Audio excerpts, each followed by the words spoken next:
Hello दोस्तों, आप सभी का बहुत बहुत हार्दिक अभिनंदन। स्वागत है एसएससी जीडी परीक्षा 2025। दोस्तों, आप सभी को पता होगा कि आपके जो एग्ज़ाम है सो 4 फरवरी से होने वाला है। तो दोस्तों, आप सभी के लिए 2024 में प्रीवियस ईयर क्वेश्चन जिस तरीके से क्वेश्चन पूछा गया था, मॉक टेस्ट नंबर 1 है। आइए दोस्तों, पहला क्वेश्चन देखते हैं आपके एग्ज़ाम में किस प्रकार से क्वेश्चन पूछा गया था। दोस्तों, अपने आप को जांच लो, परख लो, और एग्ज़ाम से पहले अभी भी बहुत समय है दोस्तों। अगर इस तरह से क्वेश्चन अगर आपको नहीं आता दोस्तों, तो आप ज़रूर पढ़ के जाइएगा। आपके एग्ज़ाम का पूछा गया हर एक प्रश्न दोस्तों।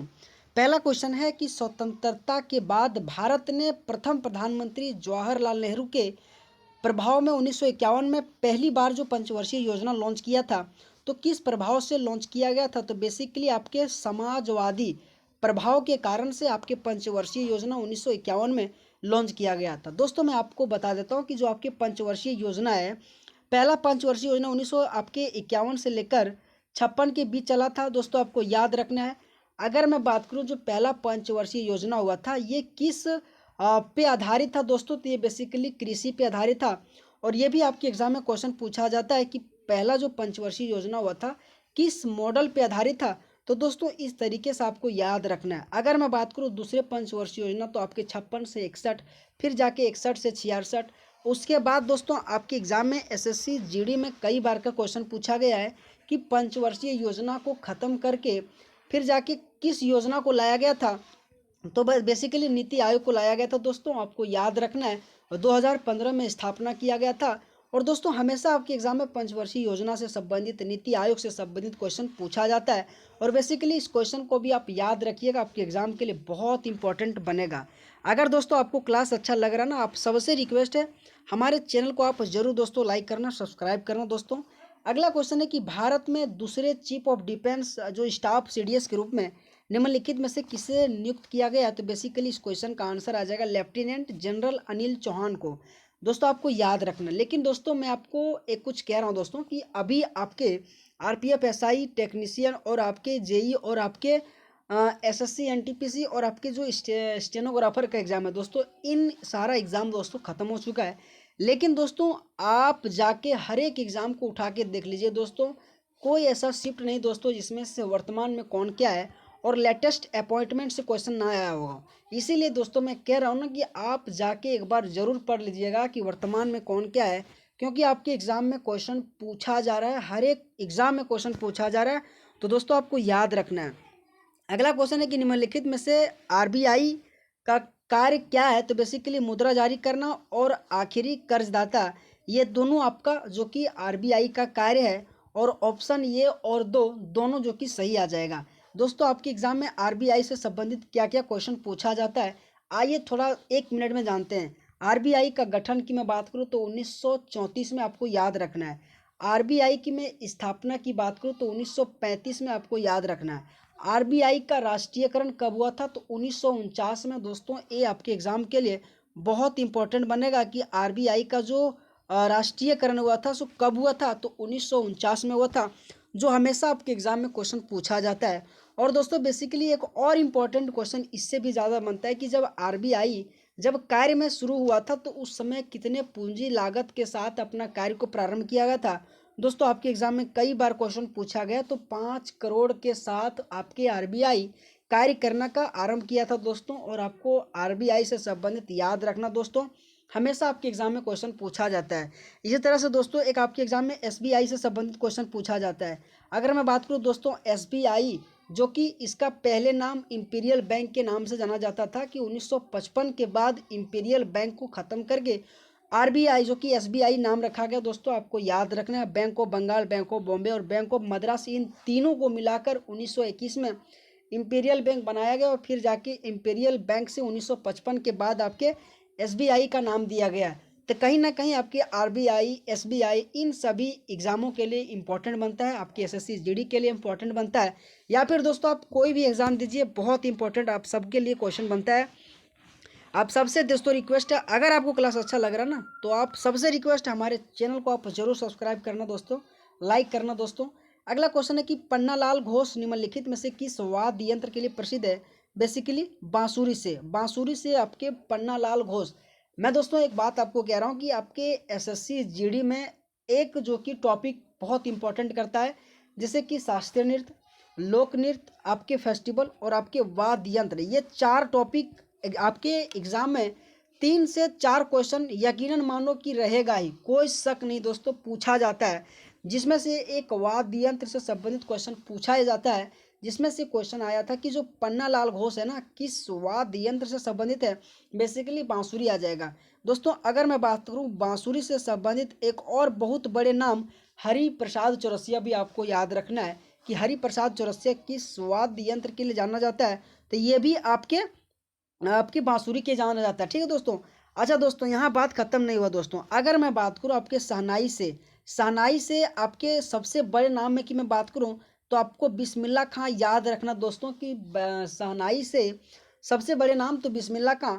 और बिस्मिल्लाह खां से ये भी क्वेश्चन पूछा जाता है कि इसको भारत रत्न से कब सम्मानित किया गया था, तो 2001 में इसे भारत रत्न से सम्मानित किया गया था। एक पॉइंट को आप याद रखिएगा दोस्तों, आपके एग्जाम के लिए बहुत इंपॉर्टेंट बनेगा कि 2001 में इसे भारत रत्न से सम्मानित किया गया था।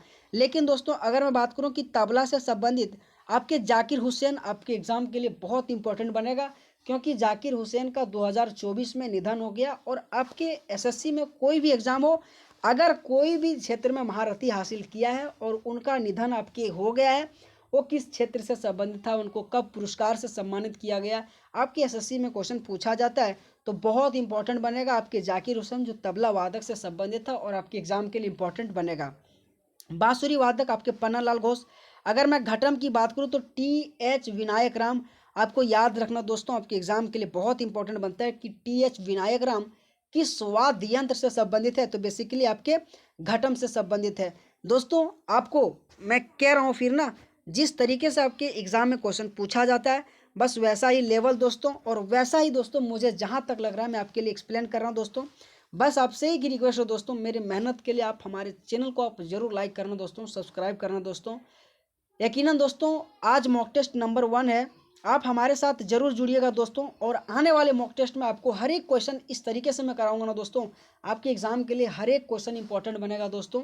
यकीनन दोस्तों इस क्लास से अपने आप को जांचने और निखारने का समय आ चुका दोस्तों। किसी भी प्रकार से कमियां दोस्तों तो अभी भी आप पढ़ के अपने आप को सुधार सकते हैं दोस्तों। आइए अगला क्वेश्चन है कि संविधान सभा ने भारत के संविधान को कब अपनाया था, तो बेसिकली 26 नवंबर 1949 को संविधान सभा ने जो कि संविधान को अपनाया गया था दोस्तों। आपके एग्जाम में संविधान सभा से बहुत क्वेश्चन पूछा जाता है। आइए जानते हैं संविधान सभा से संबंधित 1 या 2 मिनट में पूरे डिटेल जानते हैं दोस्तों। संविधान सभा पहला क्वेश्चन आपके एग्जाम में पूछा जाता है कि किनके कहने पर संविधान सभा का बनाया गया, तो कैबिनेट मिशन 1946 में दोस्तों ये आया था और इन्हीं के कहने पर आपके संविधान सभा का गठन किया गया था। अगर मैं बात करूं कि कैबिनेट मिशन में ये कहा गया था कि एक व्यक्ति का प्रतिनिधित्व 10 लाख व्यक्ति को करना पड़ेगा, है ना।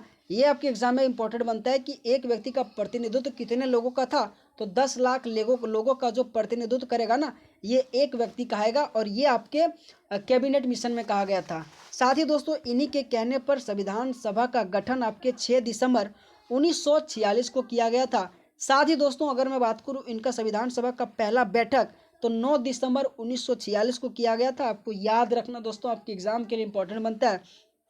अगर बात करूं कि संविधान सभा जब 9 दिसंबर 1946 को जब पहला बैठक हुआ था, उस समय अध्यक्ष के रूप में कौन थे, तो अध्यक्ष ने दोस्तों उस समय अगर मैं बात करूं उपाध्यक्ष के रूप में तो आपके अस्थायी अध्यक्ष। दोस्तों अगर मैं बात करूं संविधान सभा जब गठन हुआ, जब पहली बार बैठक हुआ 9 दिसंबर 1946 को, तो उस समय अस्थायी के रूप में आपके सच्चिदानंद सिन्हा के रूप में हुआ था, और आपको ये याद रखना है। साथ ही दोस्तों सेकंड बैठक की मैं बात करूं तो आपके राजेंद्र प्रसाद जी में जो कि 12 दिसंबर 1946 को हुआ था। फिर जाके आपके 13 दिसंबर 1946 को आपके जवाहरलाल नेहरू तीसरा दिसंबर जो कि तीसरा बैठक हुआ था।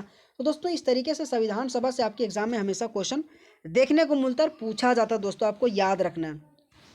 अगला क्वेश्चन है दोस्तों कि the loudness of sound is measured in which unit, तो बेसिकली इस क्वेश्चन का आंसर आ जाएगा डेसिबल। दोस्तों आपके एग्जाम में हमेशा साउंड से क्वेश्चन पूछा जाता है। अगर मैं बात करूं दोस्तों कि आपके एग्जाम में कि दरों में सबसे ज़्यादा किसमें आपके ध्वनि जो कि प्रभावित होता है, तो आपको याद रखना दोस्तों आपके दरों में आपके आ जाएगा, जैसे कि हमेशा आता ना, जैसे कि लोहा में सबसे ज़्यादा, दरों में सबसे ज़्यादा, गैस में सबसे ज़्यादा। तो उसी तरीके से आपके 3 पॉइंट आपके एग्जाम के लिए इंपॉर्टेंट बनता है दोस्तों। तो दोस्तों मैं आपको हर एक पॉइंट आपको बताता चला जाऊंगा कि आपके एग्जाम में किस तरीके से क्वेश्चन पूछा जाता है और पूछे जाने की अति संभावना। अगर मैं बात करूं दोस्तों, ठोस में सबसे ज़्यादा आपका एल्युमिनियम में आता है। आपको याद रखना दोस्तों कि एल्युमिनियम में कितना आता है, तो 8420 जो कि डेसिबल के करीब आता है। तो इस तरीके से आपको याद रखना है। अगर मैं बात करूं दोस्तों द्रव में, तो आपके समुद्री जल आ जाएगा जो 1531 के करीब जो कि इसका आंसर आ जाएगा। अगर गैस की मैं बात करूं दोस्तों, आपको हाइड्रोजन आ जाएगा। तो दोस्तों आपको इस तरीके से पढ़ के जाना आपके एग्जाम के लिए, चाहे साउंड से हो, चाहे नृत्य से संबंधित हो, चाहे जनगणना से संबंधित हो, हर एक क्वेश्चन इस क्लास में लाया हूँ दोस्तों। यकीनन आपको टेंशन लेने की आवश्यकता नहीं दोस्तों। अगर आपको इस तरह से क्वेश्चन आ रहा है तो यकीनन आप आगे बढ़ता चला जाइए दोस्तों। प्रसिद्ध पुस्तक अर्थशास्त्र हमें यह बताता है कि मौर्य काल के दौरान उत्तर पश्चिमी कंबालों और आपके सोनों और कीमती पत्थरों को किस नाम से जाना जाता था, तो दक्षिण भारत दोस्तों। दोस्तों कभी कभी इस तरीके से क्वेश्चन आ जाता है ना, जो हमें पता नहीं होता लेकिन आपके एग्जाम में पूछा जाता है, तो आपको याद रखना है दोस्तों। मौर्य काल की मैं बात करूं तो आपको 322 से लेकर 185 तक कार्यकाल रहा था, जो कि पहला चंद्रगुप्त प्रथम आया था, जो कि 322 से लेकर 298 के बीच में आ रहा था। फिर जाके बिंदुसार आया 298 से 273, फिर जाके अशोक आया 269 से लेकर 232। तो दोस्तों ये कार्यकाल आपको याद रखना। आपके मौर्य काल से हम हमेशा एसएससी जीडी में क्वेश्चन पूछा गया और पूछे जाने की अति संभावना है। अगला क्वेश्चन है कि भारत के निम्नलिखित में से किस राज्य में बोनालू पर्व मनाया जाता है, तो तेलंगाना में आपके बोनालू पर्व मनाया जाता है। मैंने कहा ना दोस्तों, 4 टॉपिक आपके एग्जाम के लिए इंपॉर्टेंट है। एगो फेस्टिवल, शास्त्रीय नृत्य, लोक नृत्य और वाद्य यंत्र, एगो सेंसस। ये जो 5 टॉपिक है ना आपके एसएससी जीडी के लिए रामबाण है। अगर आपने किया समझो 5 से 6 नंबर पक्का हो गया। अगर मैं बात करूँ बोनालू आपके तेलंगाना में, अगर मैं बात करूँ कि असम में, तो असम में आपके बोहाग बिहू, कटी बिहू, ये सारे आपके असम में मनाया जाता है। अगर पश्चिम बंगाल की मैं बात करूँ दोस्तों, तो पश्चिम बंगाल में भी बढ़िया बढ़िया फेस्टिवल मनाया जाता है। अगर मैं बात करूँ पोइला बैसाखा, आपके एग्जाम के लिए बहुत इंपॉर्टेंट बनता है कि पोइला बैसाखा जो कि कहाँ का फेस्टिवल है और न्यू ईयर की जो कि नाम से जाना जाता है, तो पश्चिम बंगाल। दोस्तों अगर तमिलनाडु की मैं बात करूँ तो पुंथड़ू, जो कि तमिलनाडु का नए साल में मनाया जाने वाला पर्व है। और आपके एग्जाम में पूछा जाता है कि कौन से राज्य का नए पर्व के रूप में जाना जाता है, तो पुंथड़ू आपके तमिलनाडु का, बोनालू आपके तेलंगाना का, बिहू में बात करूँ तो आपके असम का। आपको याद रखना दोस्तों, आपके एग्जाम में हमेशा क्वेश्चन इस तरीके से पूछा जाता है। अगला क्वेश्चन दोस्तों कि जनगणना 2011 के अनुसार निम्नलिखित में से किस राज्य में महिला साक्षरता दर सबसे अधिक था, बेसिकली केरल। मैंने कहा ना दोस्तों, सेंसस आपके एग्जाम के लिए इंपॉर्टेंट बनता है, एसएससी एग्जाम के लिए इंपॉर्टेंट बनता है। आइए दोस्तों सेंसस से संबंधित कुछ बातें करते हैं। 2011 जनगणना के अनुसार अगर मैं साक्षरता की बात करूं तो 74.04% के पास रहा था, ये आपको याद रखना है। अगर मैं बात करूं सबसे ज़्यादा साक्षरता वाला राज्य तो केरल आ जाएगा, सबसे कम वाला राज्य तो बिहार, सबसे अगर ज़्यादा यूटी की मैं बात करूं आपके लक्षद्वीप आ जाएगा। तो आपको ये याद रखना दोस्तों, ये पॉइंट आपके एग्जाम में बहुत पूछा जाता है दोस्तों। ये तो सबको पता होगा, लेकिन आपको एक क्वेश्चन पूछता है कि 2011 जनगणना के अनुसार एम्पॉवर्ड एक्शन ग्रुप में कितने राज्य शामिल है। आपको याद रखना दोस्तों, 8 राज्य आपके सीजीएल में क्वेश्चन पूछा गया, आपके एमटीएस में क्वेश्चन पूछा गया, आपके एसएससी जीडी में पूछने की बहुत संभावना है। झारखंड, बिहार, उत्तर प्रदेश, उत्तराखंड, राजस्थान, छत्तीसगढ़, और मैं बात करूं दोस्तों 1 2 3 4 5 6 7, और अगर एक मैं बात करूं दोस्तों उड़ीसा। आपको याद रखना, आपके एग्जाम के लिए बहुत इंपॉर्टेंट बनता है। एम्पॉवर्ड एक्शन ग्रुप में 2011 जनगणना में कितने राज्य शामिल थे, तो 8 राज्य शामिल थे, आपको याद रखना है। अगला क्वेश्चन है कि अमृतसर की संधि किस वर्ष पर हस्ताक्षर किए गए थे, तो बेसिकली 1809 में आपके अमृतसर की संधि पर हस्ताक्षर किया गया था दोस्तों। आपको याद रखना, आपके एग्जाम में क्वेश्चन पूछा गया था। साथ ही दोस्तों अगला क्वेश्चन है कि हर वर्ष अगस्त के दूसरे शनिवार को क्या बोल रखा है, अलापप्पुझा के पास आयोजित किए जाने वाले नेहरू जो ट्रॉफी प्रतियोगिता डैश श्रेणी में सबसे अधिक प्रतिस्पर्धा और लोकप्रिय होता है। तो दोस्तों जो नौका दौड़ होता है ना, उसमें से सबसे अधिक प्रतिस्पर्धा और लोकप्रिय होता है, जो दोस्तों आपके एग्जाम में क्वेश्चन पूछा जाता है। मैं पुनः कह रहा हूं दोस्तों, एक टॉपिक आपको याद रखना है, आपके स्पोर्ट्स से संबंधित, आपके करंट अफेयर 2024 से संबंधित, चाहे पुरस्कार विजेता, चाहे उपविजेता, चाहे प्रसिद्ध खिलाड़ी, चाहे कहाँ आयोजन किया गया दोस्तों, ये 4 पॉइंट आपको याद रखना है। हर एक एग्जाम में क्वेश्चन पूछा गया है दोस्तों, आपके एग्जाम में पूछे जाने की अति संभावना है। मैं उम्मीद करता हूँ आप सब जरूर पढ़ लीजिएगा दोस्तों, नोट कर लीजिएगा दोस्तों। आपके एग्जाम में हमेशा इस तरह से क्वेश्चन पूछा जाता है दोस्तों, आपको याद रखना है। अगला क्वेश्चन निम्नलिखित में से किस शब्द का संबंध क्रिकेट से नहीं है, दोस्तों ईगल और बास्केटबॉल ये दोनों आपके क्रिकेट से संबंधित नहीं है। अगर मैं बात करूं दोस्तों क्रिकेट से संबंधित आपके एग्जाम में हमेशा क्वेश्चन पूछा जाता है।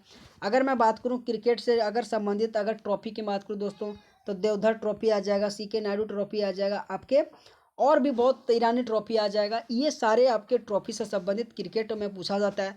अगर मैं बात करूं दोस्तों क्रिकेट से संबंधित और आपको क्या क्या पढ़ के जानना है, आपको चाहे जितने भी क्रिकेट है या फुटबॉल है या जितने भी खेल है उनसे संबंधित फुटबॉल जितने भी शब्दावली है उनसे संबंधित आपको याद रखना है।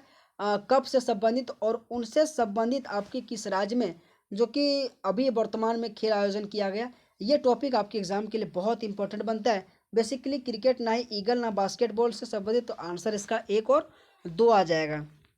अगला क्वेश्चन है कि भारत में अनुच्छेद 333 के उपबंधों के अधीन रहते हुए प्रत्येक राज्य की विधानसभा से अनाधिक संख्या से मिलकर बनेगी, तो 500 आपके जो विधानसभा है ना उनसे मिलकर बनाया गया है दोस्तों। और आपके एग्जाम में बहुत इंपॉर्टेंट बनता है 333, आपके एग्जाम में 333 जो खंड, शायद मुझे याद नहीं आ रहा है, 333 जो आपकी उस तरह से लोकसभा से संबंध रखता है। मैक्सिमम आपके करीब 500 सीट आपके मूल संविधान में कहा गया लोकसभा का, लेकिन वर्तमान में 543 लोकसभा सीट है। तो आपको याद रखना दोस्तों, आपके एग्जाम के लिए हमेशा क्वेश्चन पूछा जाता है। अगला क्वेश्चन है कि भारतीय खिलाड़ी जो कि लिएंडर पेस कौन सा खेल से संबंधित है, तो इस क्वेश्चन का आंसर आ जाएगा लॉन टेनिस से संबंधित है।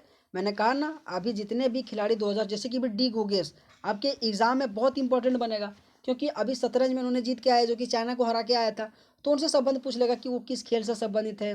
तो आपके एग्जाम में हमेशा क्वेश्चन इस तरीके से पूछा जाता है और पूछा गया है दोस्तों। हर एक एग्जाम आप में आपको दिखा देता हूँ दोस्तों, है ना। सरकार को सलाह देने के लिए नीति आयोग का जो नामक एक स्थापना किया गया था, तो नीति जो विचारक समूह है ना उन्हीं नामक का एक स्थापना किया गया था। मैंने कहा ना नीति आयोग जो कि योजना आयोग को ख़त्म करके नीति आयोग का गठन किया गया था।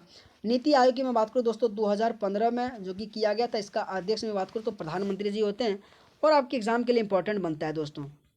दोस्तों आप सबको क्लास कैसा लगा, और अगर आपको क्लास अच्छा लगा दोस्तों तो आप सबसे रिक्वेस्ट है हमारे चैनल को आप जरूर सब्सक्राइब करना दोस्तों, लाइक करना दोस्तों। निम्नलिखित में से उत्तर प्रदेश के इंडो फारसी नृत्य शैली के नाम बताइए, तो कथक आ जाएगा दोस्तों। आपके एग्जाम में 8 शास्त्रीय नृत्य संबंधित क्वेश्चन पूछा जाता है।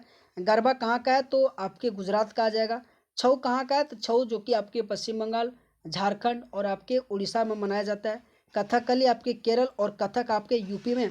आपको याद रखना दोस्तों, आपके एग्ज़ाम के लिए बहुत इंपॉर्टेंट बनता है। तो दोस्तों आप सबका एक बार पुनः बहुत बहुत स्वागत है। दोस्तों अगर आपको क्लास अच्छा लगा दोस्तों तो आप ये केवल मेरे मेहनत के लिए दोस्तों आप ज़रूर लाइक करना दोस्तों, सब्सक्राइब करना दोस्तों। अगर दोस्तों किसी भी प्रकार की कमी है तो आप हमें ज़रूर कमेंट करके बताइएगा दोस्तों, मैं अपने आप को सुधारने का काम करूँगा दोस्तों। तो बहुत बहुत धन्यवाद दोस्तों, दिल की गहराइयों से आप सबका थैंक यू सो मच आप सभी का।